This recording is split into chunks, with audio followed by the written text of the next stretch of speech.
Start us off with y'all's readiness. I mean, 2 days away from the ball game. Well, ready or not, right? I mean, it's game one, and just excited about getting started. I think you always, as a coach, you try to go over every situation. Third down, red zone today, and special teams, and cover every situation. But you find out a lot about your team when the ball is kicked off, and we'll be no different. But I'm excited to watch these guys go out and play and find out where we're at. Obviously, Memphis is a great football team, and it is a tremendous challenge. So we'll find out a lot about ourselves right off the bat. You guys have an idea of maybe what you have in Alex and what he can do? Yeah, so he's practiced full speed, both days in pads, and obviously he's not going to be like he's been practicing the whole time. But again, like we said earlier, his experience gives him a chance. He obviously won't be able to play the full game, but just having him out there from a morale standpoint and with the team, he means so much to those guys. I just think it'll be very positive, and whatever he can give us will be a big boost. Where's his conditioning at? It's good. His practice has been fine, but obviously if you get in the 14-play drive, it'll show up then. Are there any guys you're not expecting to be able to play? Custis, yeah, he's the one. Sincere David has had knee surgery, but other than that, we should be pretty good. Big Nell was talking about yesterday about Michael Howard being able to keep weight on. He said he hadn't really fluctuated weight. What's been the difference this year, you think? You know what? I think maybe just that view that, hey, I got a chance to be the guy, for the first time. He had been, right around that 265, 270 range, and I just think that extra motivation got him over the hump, and he's been able to stay there. And then obviously a great job by Paul, Jackson in the weight room, and Kate, our nutritionist, doing a good job and getting into that 285 range where he can function and, can hold up in this league.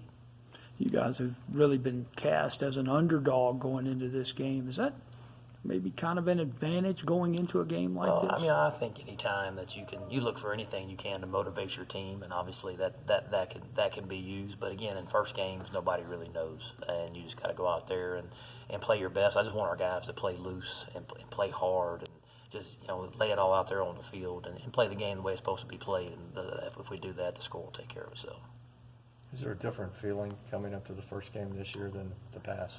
You know what? I think just this whole off season, it's been refreshing just to have a sense of normalcy and the opportunity to have a postseason. And I think everybody was commenting at the media days just about, hey, you seem much more comfortable not having to answer all these questions about all the other garbage. So it's fun just to focus on football, and that makes it special.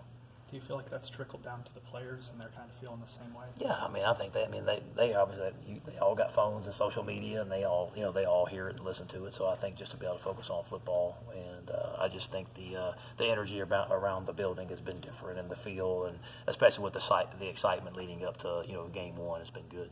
Not many teams get to play a road game per se in the midst of their own fan base. Just talk a little bit about that game being at Memphis. Yeah, I mean, it's just the location and the distance. It's very unique. We have a huge following right in the Memphis area, and a lot of Rebel Nation is there and will be at the game. So it will be great for our fans because several of them can travel and be there. And I'm expecting a really, really good showing, and it should be a great matchup and a great environment for college football. I know there isn't another one against Memphis scheduled for a while. Would you like to see the series continue? Yeah, I mean, I'm fine with it. I like the distance. I like we're always going to recruit that area, so I think that makes sense. Coach, were you surprised how Dante Evans developed from the spring to fall camp? Yeah, I mean, I was. I think the defensive change helped him, and it kind of fit his, I guess his skill set a little bit better and gave him a little bit better chance to play in the box. And he is a physical guy, and so I think that really, really helped him. So the change of scheme and learning, and he's a great kid and very conscientious anyway. So, but I think the change in scheme really helped him, and the change of coordinator kind of gave him a new start, if you will, and he took advantage of it. Even though Memphis is favored by the line, Coach Norvell made the comment that there are a lot of Mississippi guys on that team that maybe didn't get a serious look from you guys, and that's a motivator for them. Sure. I mean, they do have a lot of good Mississippi players, and obviously every time I look at that, or you see a guy like Darrell Henderson or Jannard Avery, all those guys, are important to me because they are from Mississippi, and we kind of take that as, hey, we made that mistake. But I do, I really have a lot of respect for those guys from Mississippi and how hard they've worked, and and in a lot of ways, you like to see those guys successful.